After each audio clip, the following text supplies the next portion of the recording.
আমরা 10 বছরের যদি চিত্র দেখি তাহলে আমরা বুঝতে পারবো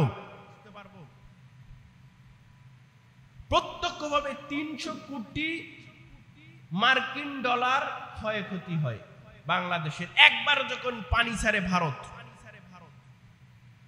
পরোক্ষভাবে 1000 কোটি মার্কিন ডলার ক্ষয়ক্ষতি হয়। আপনারা দেখেন 22-এর বন্যা আপনারা জানেন না, কত বাড়ি ঘর তলিয়ে গেছে, কত জন মারা গিয়েছে, কি অবস্থা হয়েছিল 22-এর বন্যায়, ভয়াবহতা ধারণ করেছিল আমার এই প্রিয় মাতৃভূমি। আমরা আবারও এসে 24-এর দেখতে পাচ্ছি যখন ডুম্বুর বাঁধের গেট খুলে দেওয়া হলো মধ্যরাতে না জানিয়ে, সেটা ভারত তো মানবাধিকার লঙ্ঘন করেছে, এটার কিন্তু জবাবদিহি তাদেরকে করতেই হবে। আমার এই বাংলাদেশের আপামর জনসাধারণ এর জন্য ভারতকে ক্ষমা করবে না।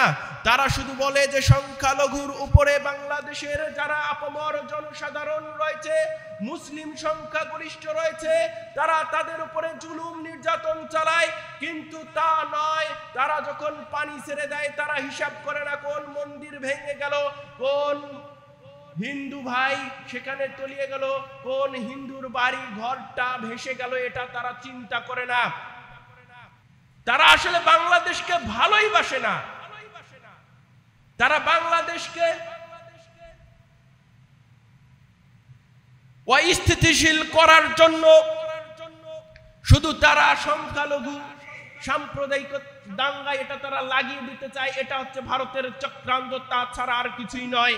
আমরা দেখতে পেয়েছি 5 আগস্ট যখন সরকারের পতন হলো, তখন কিন্তু মন্দিরগুলো, ভালো ভালো স্থাপনাগুলো, হিন্দুদের বাড়িগুলো জামাতি ইসলাম সহ অন্যান্য যারা ইসলামিক দল রয়েছে, সেই ইসলামী দলের যারা নেতাকর্মী রয়েছে, তারা রাত্রি জাগরণ করে সেগুলো পাহারা দিয়েছিল। তাহলে বাংলাদেশের আর কোন মুসলিম আছে সেই মন্দির ভেঙেছিল, সেই হিন্দুদের বাড়ি ভেঙেছিল, আগুন লাগিয়েছিল? এটা হচ্ছে তাদের চক্রান্ত, তাদের এজেন্ডা বাস্তবায়ন করার জন্যই তারা কিন্তু এই কাজটি কিছু লোককে দিয়ে করিয়েছিল, এবং তারা এটা মিডিয়ার মাধ্যমে দেখিয়ে বলতে চেয়েছিল যে বাংলাদেশের হিন্দুরা ভালো নেই। আসলে বাংলাদেশের হিন্দুরা বাংলাদেশের কোলেই ভালো থাকবে বলে আমরা মনে করি। এবং আপনারা দেখতে পাবেন বর্তমান যে বন্যা হয়েছে সেখানে একজন শিশু তার জমানো উমরায় যাওয়ার টাকা কিন্তু দান করেছে। দুর্গা পূজার জন্য যে টাকা ছিল সেই টাকাও কিন্তু তারা আজ-সুন্নাহ ফাউন্ডেশনে দান করেছে, যাতে বন্যায় যারা বানভাসী লোক রয়েছে তাদের জন্য কিছু আমরা করতে পারি। রাদিয়াল্লাহু আনহু قال قال رسول الله صلى الله عليه وسلم غفر لي امرأة ممسة مرت بقلبي على رأس راكين يلهث كاد يقتله الأتاش فنزعت كفها فأوثكته بكمارها فنزعت له من الماء فغفر لها بذلك. قيل إن لنا في البحيم أجرا قال في كل ذات كبد رطبة أجر. প্রশংসা মহান রবের জন্য, যিনি আমাদেরকে অগণিত মানুষের মধ্য থেকে যাচাই করে বাছাই করে আজকে দাড়িগাছা বাজার কেন্দ্রীয় জামে মসজিদে যথাসময়ে সঠিক সময়ে উপনীত হওয়ার তৌফিক এনায়েত করেছেন। সেই মহান রবের দরবারে শুকরিয়া স্বরূপ সবাই বলি আলহামদুলিল্লাহ। জনাবে মুহাম্মদ সাল্লাল্লাহু আলাইহি ওয়াসাল্লাম, who is not a general person, as a father, as a leader, as a commander, as a prophet, as a lawgiver, as a lawmaker, as a reformer of the society, who is a unique, unparalleled, incomparable. আমাদের সর্বশেষ নবী, যিনি পিতা হিসেবে, নেতা হিসেবে, নির্দেশক হিসেবে, নবী হিসেবে, আইনদাতা হিসেবে, আইন প্রণেতা হিসেবে, সমাজ সংস্কারক হিসেবে সাধারণ কোনো ব্যক্তি নন, যিনি অসাধারণ, অতুলনীয়, অনন্য, যার আদর্শ অনুসরণ, অনুকরণ এবং বাস্তবায়নের মধ্য দিয়ে আমরা ইহকালীন কল্যাণ এবং পরকালীন মুক্তির পথ সুনিশ্চিত করতে পারি, সেই জনাবে মুহাম্মদ সাল্লাল্লাহু আলাইহি ওয়াসাল্লামের উপরে আরও একবার সংক্ষিপ্ত সারে দরুদ জ্ঞাপন করছি। সবাই বলি আল্লাহুম্মা সাল্লি আলাইহি আল্লাহুম্মা বারিক আলাইহি। সম্মানিত উপস্থিতি, আজকে আমরা সংক্ষিপ্ত জুমার খুতবার সময়ে যে বিষয়টি নিয়ে আলোচনা করব, আপনারা জানেন ভারতের ডুম্বুর বাঁধ, সেই বাঁধের গেট খুলে দেওয়ার কারণে আমাদের ফেনী, নোয়াখালী, কুমিল্লা, চট্টগ্রাম বন্যায় ভেসে যাচ্ছে। আমাদের এমত অবস্থায় করণীয় কি, এতদ সংক্রান্ত আলোচনা করার আজকে চেষ্টা করব ইনশাআল্লাহ। ওয়ামা তাওফিকি ইল্লা বিল্লাহ, আলাইহি তাওয়াক্কালতু ওয়া ইলাইহিল উনীব। হে মহান রব, তোমার কাছে আমি আশ্রয় প্রার্থনা করছি। আমাকে কেবল আদমত, অরিয়া, অহংকারত্ব এবং প্রদর্শন ইচ্ছা ব্যতি রেখে শুধু তোমার সন্তুষ্টি অর্জনের উদ্দেশ্যেই আজকে খুতবা প্রদান করার মতো শক্তি এবং সামর্থ্য দান করো। সবাই বলি আল্লাহুম্মা আমিন। হে মহান রব, আলোচনা শেষে আমরা যা বুঝতে পারবো আমরা যেন আমল করতে পারি, সেই তৌফিক দান করো। সবাই বলি আল্লাহুম্মা আমিন। সম্মানিত উপস্থিতি, আমি আপনাদেরকে কয়েকটি তথ্য দিতে চাই শুরুতেই। আপনারা মনে করেছেন মধ্যরাতে কেবলমাত্র 2024-এর আগস্টেই ভারত ডুম্বুর বাঁধের গেট খুলে দিয়েছে, এমনটা নয়। বরঞ্চ আমি আপনাদেরকে বিগত 10 বছরের চিত্র আপনাদের সামনে তুলে ধরব। ভারত যার বন্ধু রাষ্ট্র হয় তার শত্রুর আর অভাব নেই, তার আর শত্রুর প্রয়োজনই নেই। কেউ যদি বলে ভারত আমাদের বন্ধু রাষ্ট্র, তাহলে আর কারোর শত্রুর প্রয়োজন হবে না। বাংলাদেশের জন্য অন্য কোনো রাষ্ট্রের প্রয়োজন নেই যারা শত্রুতা করবে আমার এই জন্মভূমির সঙ্গে। সম্মানিত উপস্থিতি, 2015 সালের আগস্ট মাসের ঘটনা। হঠাৎ করে পশ্চিমবঙ্গের বাঁধ ভেঙে আমাদের বাংলাদেশে পানি প্রবেশ শুরু করে দেয়। 2016 সালের আগস্ট মাসে ফারাক্কা বাঁধের সবগুলো গেট হঠাৎ করে খুলে দেওয়া হয়। কখন? 2016 সালের আগস্ট মাসে ফারাক্কা যে বাঁধ রয়েছে, এই ফারাক্কা বাঁধের সবগুলো গেট হঠাৎ করে খুলে দেওয়া হয়। এই ফারাক্কা বাঁধ নিয়ে আমি সংক্ষিপ্ত একটু কথা বলে যেতে চাই এই মুহূর্তেই। ফারাক্কা বাঁধ বাংলাদেশ থেকে 16.5 কিলোমিটার অদূরেই অবস্থিত। সবথেকে যতগুলো বাঁধ হয়েছে ভারতের, সবগুলো বাঁধের মধ্যে সব থেকে বেশি খতরনাক হচ্ছে ফারাক্কা বাঁধ। ফারাক্কা বাঁধ তৈরিতে খরচ হয়েছিল $1 বিলিয়ন। যে খরচটা দিয়েছিল সোভিয়েত ইউনিয়ন। ভারতের ফারাক্কা বাঁধ নির্মাণ কাজ শেষ হয় 1972 সালে। ততদিন পর্যন্ত প্রায় 4 বছর ভারত এই ফারাক্কা বাঁধকে খুলে দেয়নি। গঙ্গার জল এই বাংলাদেশে যাতে আসতে না পারে, এরকম একটা পরিস্থিতির জন্য তারা এই ফারাক্কা বাঁধ তৈরি করেছিল। শুধু এমনটা নয়, যখন বর্ষা মৌসুম বাংলাদেশের পানির প্রয়োজন নেই, তখন তাদের স্থলে পানি যখন থই থই অবস্থা, এই পানিটা তারা ছেড়ে দেয় বাংলাদেশের মধ্যে। আর যখন বাংলাদেশের শুষ্ক মৌসুমে পানির প্রয়োজন, তখন তারা গেট বন্ধ করে রাখে, পানি দেয় না। তার মানে পানিটা কখন ছেড়ে দিচ্ছে? যখন বর্ষা মৌসুম, আমাদের এই দেশে যখন বৃষ্টিপাত হচ্ছে, আমাদের এই দেশে যখন বৃষ্টি পাওয়া যাচ্ছে, পানি রয়েছে, ঠিক সেই মুহূর্তে তারা আবারও পানি ছেড়ে দিচ্ছে। আর শুষ্ক মৌসুমে আমাদের যখন পানির প্রয়োজন, যেমন পদ্মা নদীতে আসবে, তিস্তা নদীতে আসবে, এই পানিটা যে আসবে এই পানি তখন তারা ছেড়ে দেয় না। ফলে আমাদের এই দেশটা, এই নদীগুলো, বাংলাদেশ হচ্ছে নদীমাতৃক দেশ, এই দেশগুলো তখন, এই দেশের যে নদীগুলো রয়েছে, নদীগুলো তখন মরুভূমিতে পরিণত হয় এবং কোনো কৃষক কৃষি ফসলাদি ফলাতে পারে না। পানি চুক্তি যদি হতো সঠিকভাবে, শুষ্ক মৌসুমে যদি আমাদের পানি দিত, তাহলে আমাদের এই শুষ্ক মৌসুমে কৃষক ভাইয়েরা চাষাবাদ করতে পারত। যখন এটা বন্ধ করে দিয়েছে, শুষ্ক মৌসুমে পানি দেয়া গেট করেছে, কিসের জন্য? তাদের সুবিধার্থে। পানি বেশি, তাদের যখন প্রয়োজন নেই, প্রয়োজনের অতিরিক্ত পানি, তখন তারা সেটা ছেড়ে দিচ্ছে হঠাৎ করেই। এটা মানবাধিকার লঙ্ঘন। তারা 1975 সালের 21 এপ্রিল প্রথম এই ফারাক্কা বাঁধটার গেট খুলে দেয় পরীক্ষামূলকভাবে। তখনই এটার যে কুফল সেটা বুঝতে পেরেছিল এই বাংলাদেশের আপামর জনসাধারণ।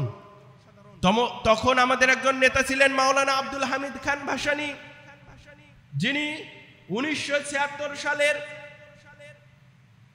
17 এবং 18 মে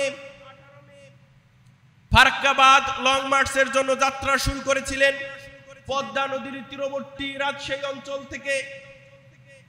সেই লং মার্চে অর্থ সহায়তা দিয়েছিল বাংলাদেশ সরকার, কিন্তু বাংলাদেশ সরকারের পরামর্শক্রমে ভারতের সীমান্তবর্তী এলাকা কানসাটে গিয়ে তিনি তার এই লং মার্চ সমাপ্ত করেন। তখনই বুঝতে পেরেছিলেন। এরপর অনেকবার মিটিং হয়েছে, অনেকবার পানি চুক্তি সই হয়েছে, কিন্তু পানির হিস্সা আমাদেরকে দেননি ভারত। এই ফারাক্কা বাঁধের 109টি গেট রয়েছে। বাংলাদেশ থেকে এবং ভারত থেকে বাংলাদেশে যে এসেছে, এই নদী এসেছে 54টি এবং ভারত বাঁধ দিয়েছে 3000-এরও বেশি। কে দিয়েছে? ভারত। কেন দিয়েছে? তাদের প্রয়োজনে তারা এই বাঁধগুলো নির্মাণ করেছে। অতএব আমাদেরকে মনে রাখতে হবে, যখন এই পানিগুলো আমাদের দেশে আসে তখন কি প্রবলেমটা হয়। প্রত্যক্ষভাবে আমি বলছি, প্রত্যক্ষভাবে এখন যে পানি ছেড়েছে, এটি এখনকার ঘটনা নয়। আমরা 10 বছরের যদি চিত্র দেখি তাহলে আমরা বুঝতে পারবো। প্রত্যক্ষভাবে 300 কোটি মার্কিন ডলার ক্ষয়ক্ষতি হয় বাংলাদেশের একবার যখন পানি ছাড়ে ভারত। পরোক্ষভাবে 1000 কোটি মার্কিন ডলার ক্ষয়ক্ষতি হয়। আপনারা দেখেন 22-এর বন্যা, আপনারা জানেন না কত বাড়িঘর তলিয়ে গেছে, কত জন মারা গিয়েছে, কি অবস্থা হয়েছিল 22-এর বন্যায়। ভয়াবহতা ধারণ করেছিল আমার এই প্রিয় মাতৃভূমি। আমরা আবারও এসে 24-এর দেখতে পাচ্ছি, যখন ডুম্বুর বাঁধের গেট খুলে দেওয়া হলো মধ্যরাতে না জানিয়ে, সেটা ভারত তো মানবাধিকার লঙ্ঘন করেছে, এটার কিন্তু জবাবদিহি তাদেরকে করতেই হবে। আমার এই বাংলাদেশের আপামর জনসাধারণ এর জন্য ভারতকে ক্ষমা করবে না। তারা শুধু বলে যে সংখ্যালঘুর উপরে বাংলাদেশের যারা আপামর জনসাধারণ রয়েছে, মুসলিম সংখ্যাগরিষ্ঠ রয়েছে, তারা তাদের উপরে জুলুম নির্যাতন চালায়, কিন্তু তা নয়। তারা যখন পানি ছেড়ে দেয় তারা হিসাব করে না কোন মন্দির ভেঙে গেল, কোন হিন্দু ভাই সেখানে তলিয়ে গেল, কোন হিন্দুর বাড়ি ঘরটা ভেসে গেল, এটা তারা চিন্তা করে না। তারা আসলে বাংলাদেশকে ভালোই বাসে না। তারা বাংলাদেশকে অস্থিতিশীল করার জন্য শুধু তারা সংখ্যালঘু সাম্প্রদায়িক দাঙ্গা এটা তারা লাগিয়ে দিতে চায়। এটা হচ্ছে ভারতের চক্রান্ত, তাছাড়া আর কিছুই নয়। আমরা দেখতে পেয়েছি 5 আগস্ট যখন সরকারের পতন হলো, তখন কিন্তু মন্দিরগুলো, ভালো ভালো স্থাপনাগুলো হিন্দুদের বাড়িগুলো জামাতি ইসলাম সহ অন্যান্য যারা ইসলামিক দল রয়েছে সেই ইসলামী দলের যারা নেতাকর্মী রয়েছে তারা রাত্রি জাগরণ করে সেগুলো পাহারা দিয়েছিল, তাহলে বাংলাদেশের আর কোন মুসলিম আছে সেই মন্দির ভেঙেছিল, সেই হিন্দুদের বাড়ি ভেঙেছিল, আগুন লাগিয়েছিল? এটা হচ্ছে তাদের চক্রান্ত, তাদের এজেন্ডা বাস্তবায়ন করার জন্যই তারা কিন্তু এই কাজটি কিছু লোককে দিয়ে করিয়েছিল এবং তারা এটা মিডিয়ার মাধ্যমে দেখিয়ে বলতে চেয়েছিল যে বাংলাদেশের হিন্দুরা ভালো নেই। আসলে বাংলাদেশের হিন্দুরা বাংলাদেশের কোলেই ভালো থাকবে বলে আমরা মনে করি। এবং আপনারা দেখতে পাবেন বর্তমান যে বন্যা হয়েছে সেখানে একজন শিশু তার জমানো উমরায় যাওয়ার টাকা কিন্তু দান করেছে। দুর্গা পূজার জন্য যে টাকা ছিল সেই টাকাও কিন্তু তারা আজ-সুন্নাহ ফাউন্ডেশনে দান করেছে, যাতে বন্যায় যারা বানভাসী লোক রয়েছে তাদের জন্য কিছু আমরা করতে পারি।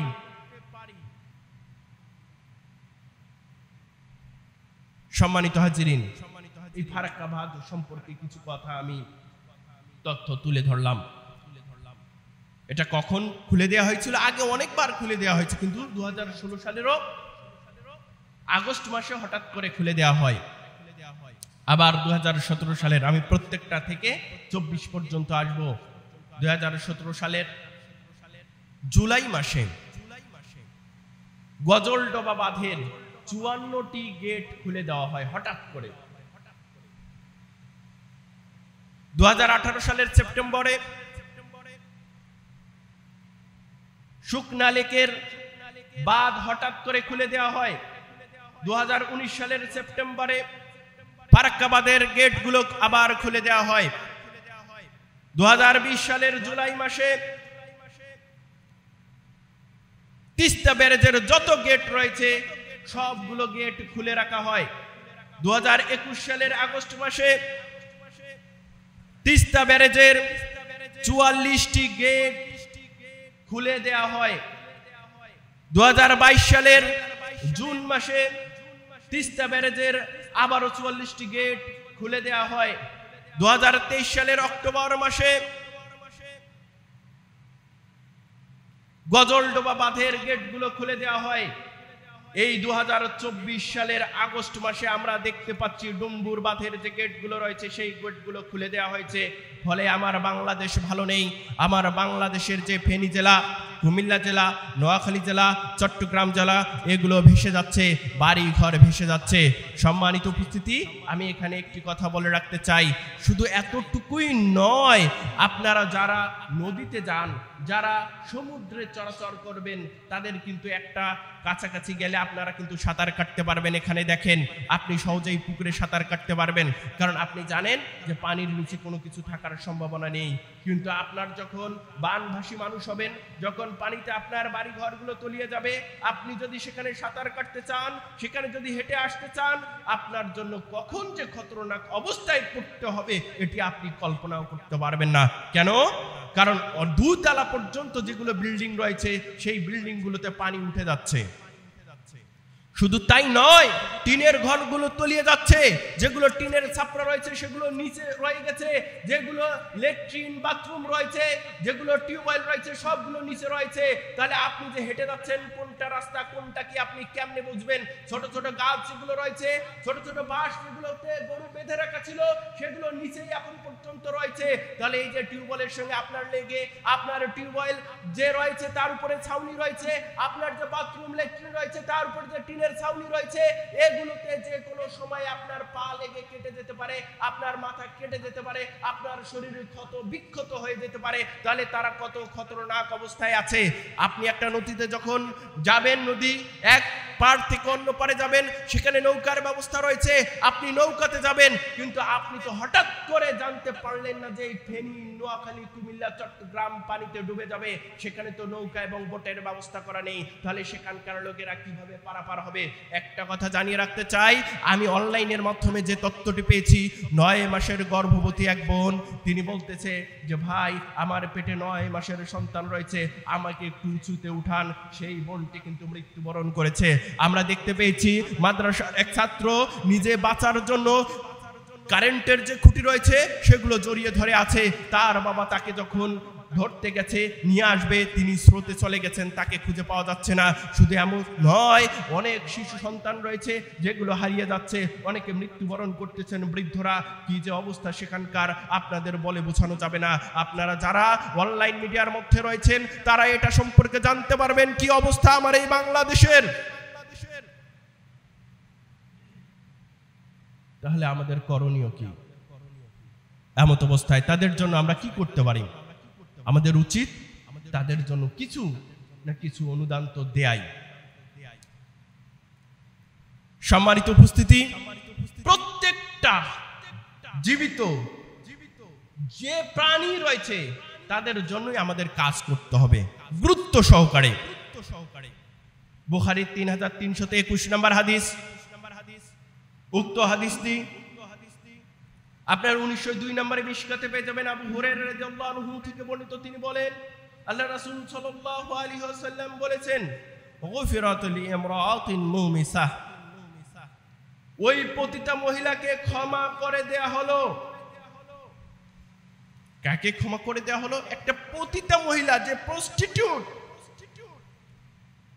যে জেনা ব্যভিচার করে, ওই মহিলাকে ক্ষমা করে দেয়া হলো। কেন ক্ষমা করে দেয়া হলো? মাররাত বিকালবি আলা রাস রাকিবিন ইয়ালহাতুকাদা ইয়াকতুলহু লাতাশ فنزعت خفها فأوسكته بخمارها فنزعت له من الماء فغفر لها بذلك.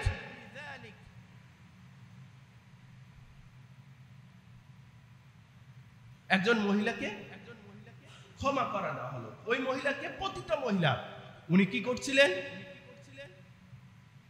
তিনি যাচ্ছিলেন, এমত অবস্থায় দেখলেন কূপের পাশে একটা কুকুর পিপাসার্ত অবস্থায় জিহ্বা বের করে কাতরাচ্ছে। এমন অবস্থা, তার এমন তৃষ্ণা পেয়েছে যে সে মারা যাবে এমন অবস্থা। তখন ওই পতিতা মহিলা তার পায়ের যে মোজা ছিল এটাকে বালতি হিসেবে ব্যবহার করলেন, তার পরনের যে ওড়না ছিল এটাকে রশি হিসেবে ব্যবহার করলেন, অর্থাৎ ওড়নার নিচে সেই মোজাম বেঁধে দিলেন, সেটাকে কূপের মধ্যে ফেললেন। ফেলার ফলে মোজার মধ্যে যে পানি আসলো সেই পানিটা চিবিয়ে চিবিয়ে ওই কুকুরকে পান করালেন, ফলে কুকুরটা বেঁচে গেল। ফাগুফিরা লাহা বিযালিক, আর এর কারণেই ওই পতিতা মহিলাকে ক্ষমা করে দেয়া হলো। শুধু তাই নয়, তখন সাহাবায়ে কেরাম জিজ্ঞাসা করলেন আল্লাহ রাসূল সাল্লাল্লাহু আলাইহি ওয়াসাল্লামকে, ইয়া রাসূলুল্লাহ ইন্না লানা ফিল বাহিমি আজরান, আমরা যদি কোনো প্রাণীর সাথে ভালো আচরণ করি তাহলেও কি আমাদেরকে ক্ষমা করে দেয়া হবে? তখন আল্লাহর রাসূল সাল্লাল্লাহু আলাইহি ওয়াসাল্লাম বললেন, ফিকুল্লি যাতি কাবিদিন রুতুবাতিন আজরুন, প্রত্যেকটা প্রাণীর সাথে ভালো আচরণ করার মধ্যেই তোমাদের জন্য রয়েছে প্রতিদান, সওয়াব রয়েছে। অতএব যারা বানভাসী লোক রয়েছে তাদের জন্য, প্রত্যেকের জন্যই আমাদের কাজ করতে হবে। তাহলে কাজটা আমরা কিভাবে করব? কাজটা প্রথমত আমাদের যেটা প্রয়োজন, সেখানে নৌকার বেশি প্রয়োজন, নৌকা সরবরাহ করতে হবে আমাদেরকে। সেখানকার যারা শিশু রয়েছে, গর্ভবতী মায়েরা রয়েছে এবং বৃদ্ধ বৃদ্ধা রয়েছে, তারপরে নারী, তারপরে যুবক শ্রেণীর লোকদেরকে প্রায়োরিটি দিতে হবে। আমি কিভাবে বললাম?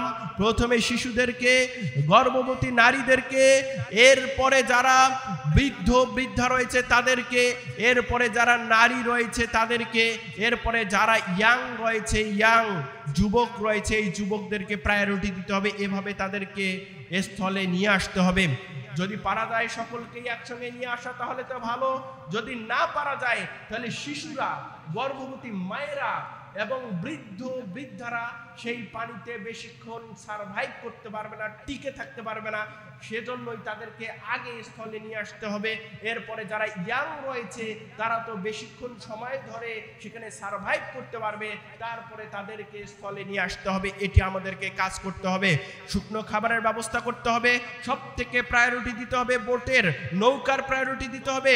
কারণ তারা যদি স্থলে সাঁতরে আসতে চায় তাহলে তাদের দেহগুলো কিন্তু ক্ষত বিক্ষত হয়ে যেতে পারে।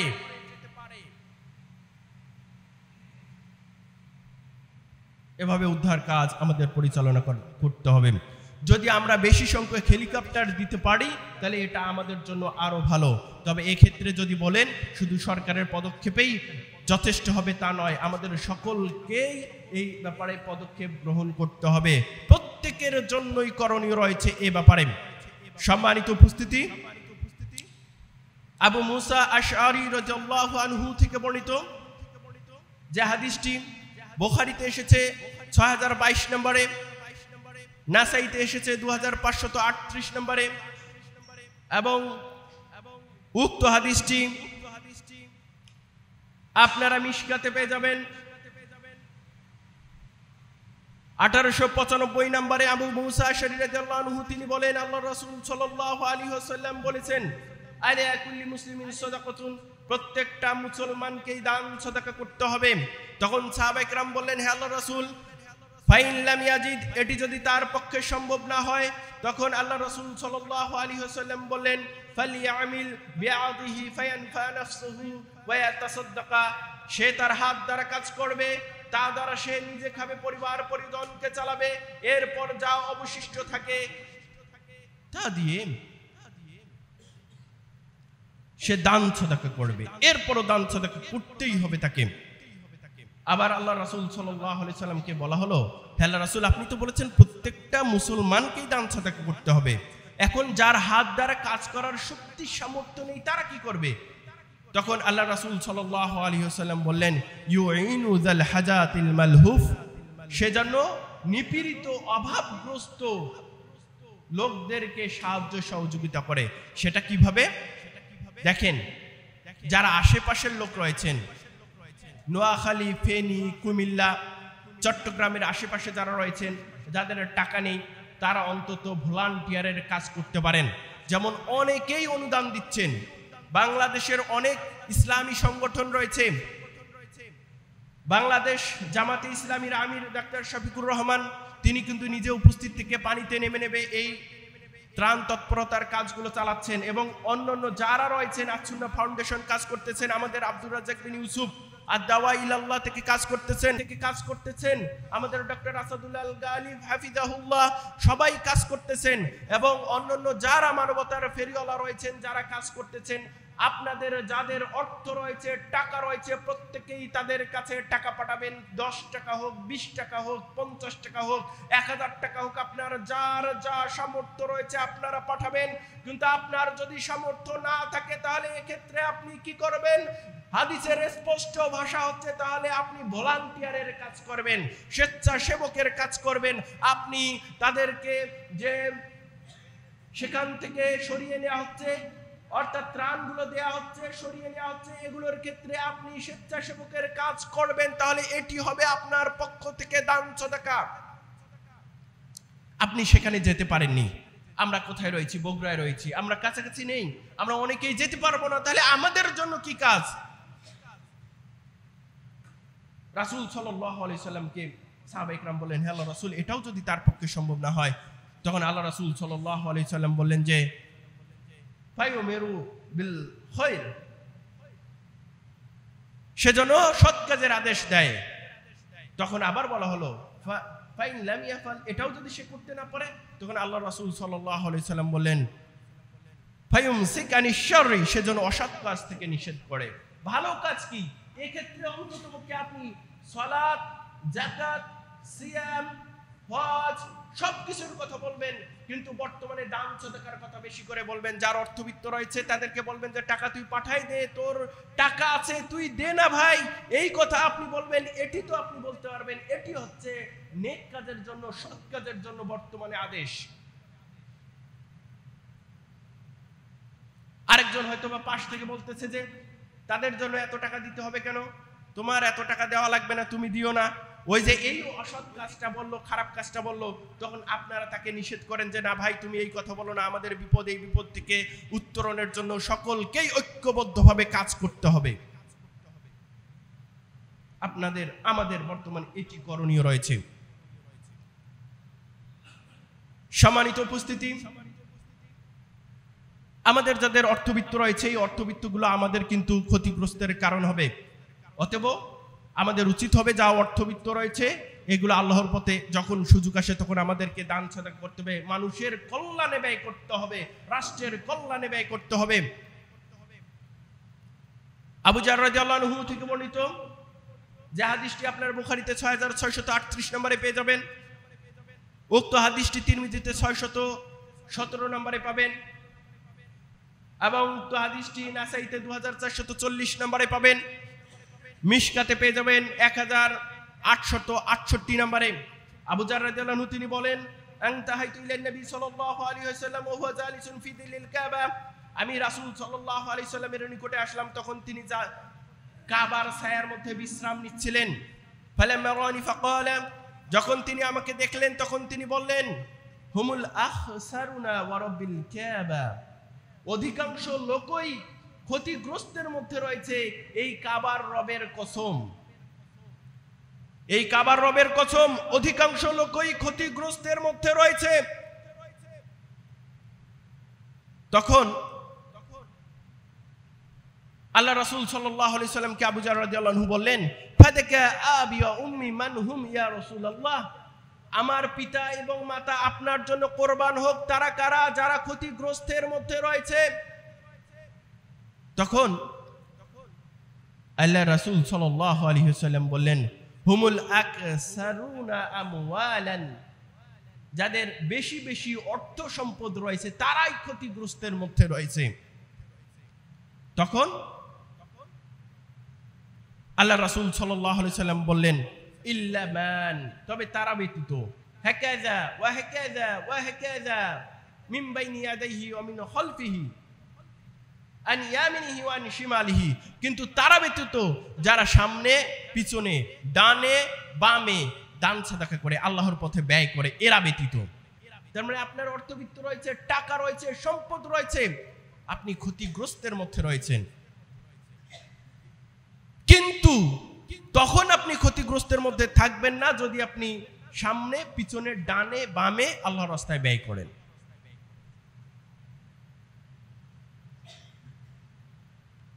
দুই 2591 নম্বর হাদিস বুখারীর, যে হাদিসটি 1861 নম্বরে মিশকাতে এসেছে, আসমা রাদিয়াল্লাহু আনহা থেকে বর্ণিত, তিনি বলেন, আল্লাহ রাসূল সাল্লাল্লাহু আলাইহি সাল্লাম তাকে বললেন, আনফিকি ওয়ালা তুহসি ফায়ুসি আল্লাহু আলাইকি, হে আসমা বিনতে আবি বকর রাদিয়াল্লাহু আনহুমা, তুমি দান সাদাকা করো যতটা পারো, তুমি গুনে গুনে দান সাদাকা করো না, তাহলে আল্লাহ তাআলা তোমাকে গুনে গুনে সওয়াব দিবেন। ওয়ালা তুই ফায়ুয়াল্লাহু আলাইকি, আর তুমি দান সাদাকা করার জন্য জমা করে রেখো না, তাহলে আল্লাহ তাআলা তোমার জন্য সওয়াব জমা করে রাখবেন।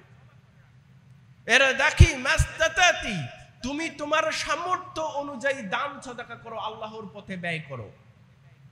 শুধু তাই নয়, 5352 নম্বর বুখারীর হাদিস, যে হাদিসটি আপনারা মিশকাতে পেয়ে যাবেন 1862 নম্বরে, আবু হুরায়রা রাদিয়াল্লাহু আনহু থেকে বর্ণিত, তিনি বলেন, এটি হচ্ছে হাদিসে কুদসি। আল্লাহ তাআলা আদম সন্তানকে লক্ষ্য করে বলেন, এই কথাটি কোরআনুল কারিমে নেই, কিন্তু রাসূল সাল্লাল্লাহু আলাইহি সাল্লাম বলেছেন, তাই এটি হচ্ছে হাদিসে কুদসি। মহান রব বলেন, ইয়া ইবনে আদম আনফিক উনফিক আলাইক, হে আদম সন্তান, তোমরা দান সাদাকা করো, তোমরা আমার পথে ব্যয় করো, তাহলে আমি তোমাদেরকে দিয়ে দিব। আজকে যারা চিন্তা ভাবনা করতেছেন, অমুকের তো 5 তলা বাড়ি রয়েছে, 2 তলা বাড়ি রয়েছে, গাড়ি রয়েছে, এটা রয়েছে সেটা রয়েছে, তাহলে আপনি কিভাবে পাবেন, পাওয়ার আশা করেন, তাহলে আপনি দান সাদাকা করেন বেশি বেশি, তাহলে আল্লাহ তাআলা আপনাকে দিয়ে দিবেন। আর এই পৃথিবীতে যদি আপনি না পান, তাহলে আপনার কিচ্ছু যায় আসে না, এর প্রতিফল আপনি অবশ্যই অবশ্যই রোজ কিয়ামতে আপনি পাবেন। আম্মা জান আয়েশা রাদিয়াল্লাহু আনহা থেকে বর্ণিত সহিহ তারগিব ওয়া তারহিবের 950 নম্বর হাদিস, সেখানে আল্লাহর রাসূল সাল্লাল্লাহু আলাইহি সাল্লাম বলেন, ইন্নাল্লাহা লা ইউরাব্বি লি আহাদিকুমুত তামরাতা আও লুকমাতা ফালুহু ওয়া ফাসিলাহু হাত্তা ইয়াকুনা মিসলু উহুদ, তোমাদের যে কেউ একটা খেজুর অথবা 1 লোকমা খাদ্য আল্লাহর পথে যেই ব্যয় করুক না কেন, সেটা মহান রব পেলে পুষে বড় করতে থাকেন, প্রতিপালন করতে থাকেন।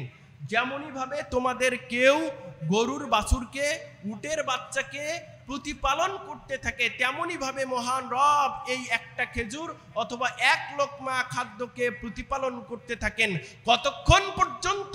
যতক্ষণ না এটা উহুদ পাহাড়ের সমপরিমাণ হয়ে যায়। সুবহানাল্লাহ।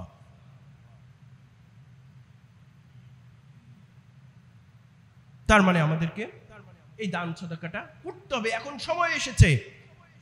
It is high time to donate for everybody. সম্মানিত উপস্থিতি,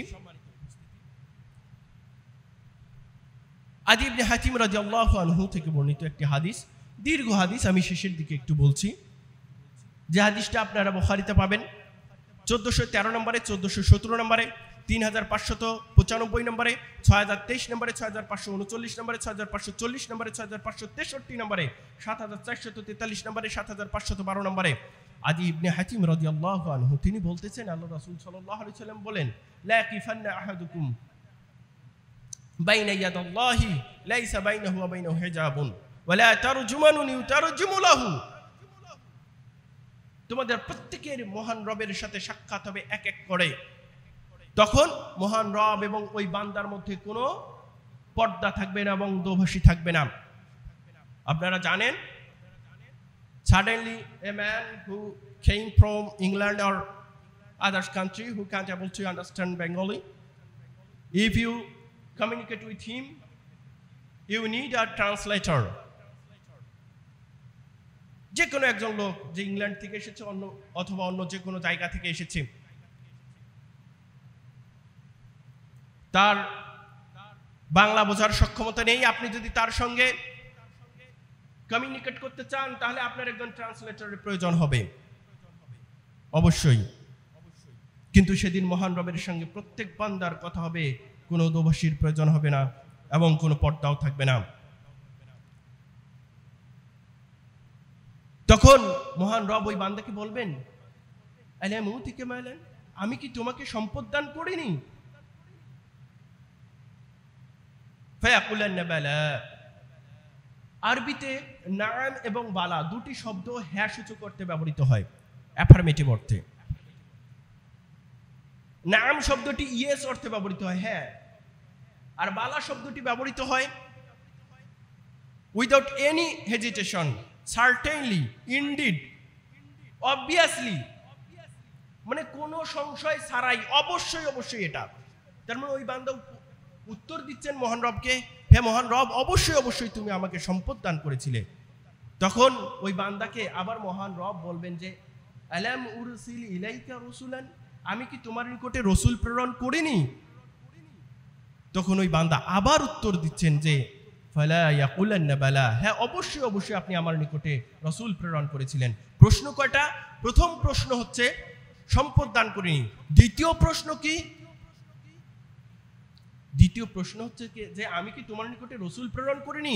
দুটি প্রশ্ন একত্রে রাখলে বোঝা যায় সম্পদটা কিভাবে বন্টন করতে হবে, কিভাবে দান সাদাকা করতে হবে, এই নীতি নির্ধারণ কি, এই শরীয়ত কি রাসূল তোমাকে দেয়নি?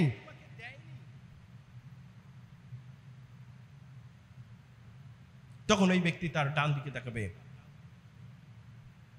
ফায়ানজুরু আন ইয়ামিনিহি ফালা ইয়ারা ইল্লা আন-নার সুম্মা ইয়ানজুরু আন শিমালিহি ফালা ইয়ারা ইল্লা আন-নার। ওই ব্যক্তি তার ডান দিকে তাকাবে, আগুন ছাড়া আর কিছুই দেখতে পাবে না। বাম দিকে তাকাবে, আগুন ছাড়া আর কিছুই দেখতে পাবে না। তখন রাসূল সাল্লাল্লাহু আলাইহি সাল্লাম বলে দিচ্ছেন যে তোমরা এই আগুন থেকে কিভাবে বাঁচবে। ফালিয়াত্তাকিয়ান্নান নার ওয়ালাউ বিশাক্কি তামরাতিন। Save yourself from the hellfire by donating a date. তোমরা নিজেদেরকে এই জাহান্নামের আগুন থেকে বাঁচাও একটা খেজুর দানের মাধ্যমে হলেও। ফাইন লাম ইয়াজিদ ফাবিকালিমাতিন তাইয়্যিবা ফাইন্নাহু লাহু সাদাকাহ। যদি এটি তার পক্ষে সম্ভব না হয় খেজুর দান করার মতো, তাহলে সে যেন উত্তম কথা বলে, ভালো কথা বলে, এটি হবে তার পক্ষ থেকে সাদাকা। অতএব আমাদের জন্য যে বিষয়টি এখন দাঁড়িয়েছে, ভালো কথা, যারাই অনুদান দিতে চায় এই বানভাসী লোকের জন্য, অনুদান শব্দটা এখন তাদের প্রয়োজন। কিন্তু আমরা ভাই হিসেবে ভাইয়ের জন্য হাদিয়া দিতে পারি। এটা এই বানভাসী লোকগুলোর জন্য। আরেকটা কথা মনে রাখবেন, মহান রব আমাদেরকে এই অঞ্চলটাকে ভালো রেখেছেন। এর মাধ্যমে মহান রব আমাদেরকে পরীক্ষা করতে চান, যাদেরকে কষ্ট রেখেছেন তাদের আমরা কোনো কোঅপারেট করি কিনা। সম্মানিত উপস্থিতি, আপনার যদি অর্থ না থাকে, একটা খেজুর দান করার মতো সক্ষমতা না থাকে, তাহলে আপনি যেন যারা দান করতে যায়, যাদের টাকা আছে, তাদেরকে অন্তত ইন্সপায়ার করবেন যে আপনি এই দান সাদাকাটা করে এই টাকাটা দেন। সম্মানিত উপস্থিতি, কখন আমরা দান সাদাকা করব, একটি হাদিস আমি আপনাদের সামনে শুধু উপস্থাপন করি।